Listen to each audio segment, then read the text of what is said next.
మరి మానవుడిని ప్రేమించాడు, అందుకే మానవుడుగా పుట్టాడు. ఈ భూమి మీద మానవుడిగా పుట్టి ఆయన తన పరిశుద్ధమైన రక్తం ద్వారా మానవులను పరిశుద్ధపరచడానికి వచ్చిన మహనీయుడండి యేసుక్రీస్తు వారు. యేసుక్రీస్తు అంటే ఒక కులానికో ఒక జాతికో ఒక వర్ణానికో చెందినవాడు కాదు, కానీ సర్వమానవాళిని రక్షించడానికి వచ్చిన ఒక గొప్ప దేవుడని దేవుని వాక్యం సెలవిస్తుంది. ఓ సోదరి సోదరులారా, ఆలోచించండి. ఎందుకు ఆయన రక్తం చిందించాలి? ఎందుకు మానవులను ప్రేమించాలి? దేవుడే ప్రేమించగలడు, మానవుడు ప్రేమించలేడండి.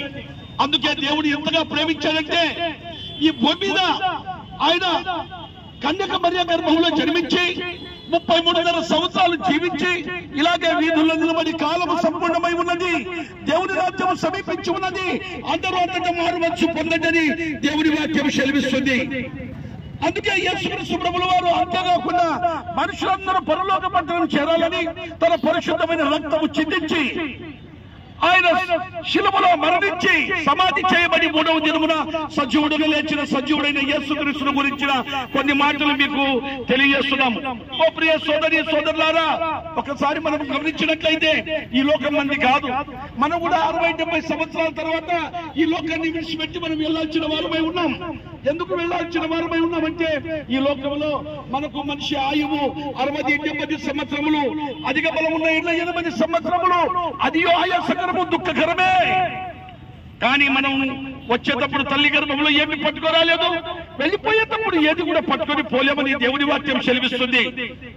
ఎందుకంటే మనం చేసిన ఈ భూమి మీద పాపాలన్నీ, పాపాలకు నిలయమైన ఈ శరీరము, పాపాలకు నిలయమైన ఈ మట్టి శరీరం ఒక రోజు మట్టికి వెళ్ళిపోతుంది. ఇందులో ఉన్న ఆత్మ నరకానికి, అగ్నిగుండానికి జారిపోతుంది. ఆలోచించండి, నరకం మనకు అవసరమంటారా? సూక్ష్మంలో మోక్షం యేసుక్రీస్తు ప్రభు జన్మించడానికి కారణం ఇదే. ఒక పాపి రక్షించబడితే నిజమైన క్రిస్మస్. దేవా, పాపి నేను నన్ను క్షమించు. అందుకే పరిశుద్ధ గ్రంథం లేఖనం సెలవిస్తుంది, పాపులను రక్షించడం క్రీస్తు యేసు లోకమునకు వచ్చనని వ్రాయబడింది. ఎందుకు గొప్ప మాట! పాప స్థితిలో ఉన్న మానవుడికి ప్రేమించాడు. ఎవరికైనా ఇంత గాయం తగిలితే అతని దగ్గర వెళ్లి మనము అతనికి బాగు చేయలేము. కానీ దేవుడు ఇంతమంది 10,000 కోట్ల లక్షల మంది ప్రజలకు, మరి ప్రపంచ దేశాల్లో ఉన్న ప్రజలందరికీ కొరకు ఒక మహా బలియాగము గావించి ఆయన మనుషులందరి పాపములు తీసివేసి పరలోక రాజ్యం చేర్చడానికి వచ్చిన ఆయన మహనీయుడుగా ఉన్నాడు. అందుకే యేసు చెప్పాను, నేనే మార్గమును, నేనే సత్యమును, నేనే నిత్య జీవమును, నా ద్వారానే తప్ప పరలోక పట్టణం అంటున్నాడు. ఇది కులము కాదండి, ఇది మతము కాదండి, ఇది మార్గం అండి, ఇది సత్యమండి, ఇది నిత్య జీవమండి. ఆలోచించండి. మనము చాలా అనుకుంటాం, నీదొకటి నాదొకటి అనుకుంటున్నాం, కానీ ఏదే మంది కాదు. ఆకాశం నుండి అందరికీ అదే వర్షం వస్తుంది, ఆకాశం నుండి ఒకే సూర్యుడు వస్తున్నాడు, ఆకాశం నుండి నక్షత్రాలు అన్ని వస్తున్నాయి. నింగి, నేల, నీరు, నిప్పు, గాలి సమస్తం మన కొరకే దేవుడిచ్చాడు. మనుషులంతా ఒక్కడే, దేవుడు ఒక్కడే.